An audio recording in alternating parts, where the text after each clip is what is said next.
Another goddamn variant from Taylor Swift. That's 5. The Life of a Showgirl, which the album comes out on October 3rd of 2025. But she already released this limited edition purple and green vinyl.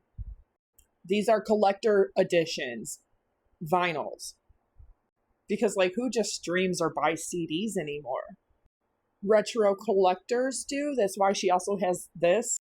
Cassette tapes, you know, for the people who still like to do VHS, cassette, vinyl, and do all of the throwback. Where's the 8 tracks, Taylor? So everybody noticed that when you type in Taylor Swift in Google and TikTok, it had blue glitter today, which leads you to her website where there was a countdown and that expired at 2 o'clock, where you then get these variants. So that's now 5. It's this yellow and that dark blue variant. And you know what it's giving? It's giving you love Michigan, baby. Michigan. If you didn't know, that's Michigan University colors there. Which I will say, I'm so glad you didn't pick a cream white and a dark evergreen. But then you get the different picture for this specific variant.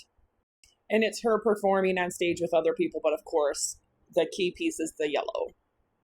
Taylor Swift and her team are counting on the fact that they are mentally and emotionally, psychologically manipulating not just anybody, but her specific fan base. When you see things like limited, first and only, while supplies last, but it's this right here. Baby, that's show business collection available for only while supplies last. The key part is that little countdown counter. Because when you see all of this combined, things like limited, exclusive, first and only available for 2 days while supplies last, this is very limited. Only one ever going to be made. Then it has a little countdown counter. This whole thing right here, the whole mother effing thing is designed to get in your head. It's the fear of missing out. So you expect your fans to not only buy your new album and support you, but here's where I've always said, what the hell? You expect your fans to buy your album 5 times over and it's not even out yet. They ain't even got a debut single yet. They ain't even got a music video yet. They ain't even got little snippets yet to even know if they want to buy this, let alone 5 of the same this. It's really cool that she does this for her fans, that she does these little Easter eggs and she does what feels like to them in this parasocial relationship that they have some kind of actual connection with Taylor. But this is all strategy. And she's not the only one curating and doing this and thinking up these ideas all on her own. These are designed by experts. There are people that know how to psychologically get into your head, into your emotions when it comes to marketing a product. And that's exactly what she is utilizing. And she's done this for a very long time.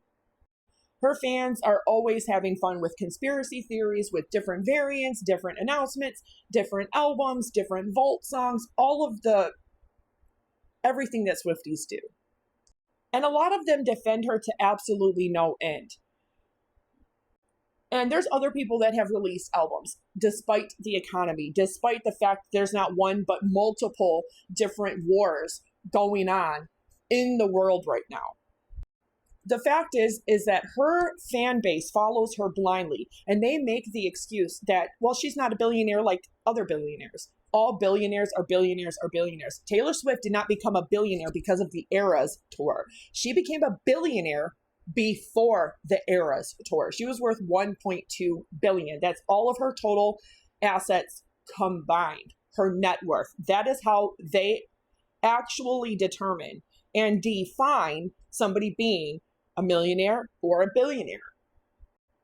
Her total assets, real estate, her jet, all of her publishing, her masters, all of it combined put her at 1.2 before 2023 when she began the Eras tour. Now in 2024, she went up to over 1.3 billion. And now that that tour has concluded, she is worth over 1.6 billion. She wanted to buy back her masters. She wanted to spend that $360 million that they allegedly were worth, even though Scooter Braun purchased them for about $140 million, but he spent $300 million on purchasing Big Machine Record, which came with the masters of her first 6 albums. She's been trying to get her masters back all this time, but then she psychologically manipulated her fan base into re-recording 5 of those albums. Now she's not going to re-record Reputation, and made Taylor's version. So that way everybody knew to rebuy Taylor's version. That wasn't her being stubborn. That was her trying to undercut Scooter Braun, who turned around and quickly sold them. And now those people that own her masters, which was Shamrock, they're being undercut, trying to essentially devalue those. And now that she's acquired them back, why did you do that in the first place? You had over 2 years before Scooter Braun bought them. Your dad was an investor. You knew. You had every opportunity to do negotiations to try to get them back.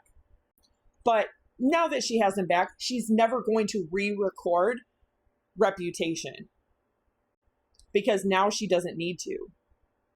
And last time I checked, Taylor Swift had 12 different LLCs, including Taylor Swift Entertainment, Taylor Nation, a whole bunch of them.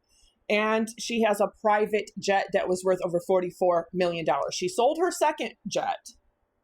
In 2022, she dumped 0.8 tons of CO2 into the atmosphere just with her private jet usage. And of course, when the college student over on X was exposing how often she uses her jet, upwards of 5 times in a single day, she not only tried to sue him, she then tried to change her tail number so nobody could find it on the exchange. But of course, you can't do that. That's illegal. That is federally public information. And on the Eras tour alone in 2023, 2024, she dumped over 511,000 kg of CO2 in the atmosphere. That is quite literally a billionaire trying to convince you that she just works really, really hard and she just had to do the Eras tour to then earn the money to get her masters back, when she's always had the money to get her masters back. All she had to do is sell one of her many properties.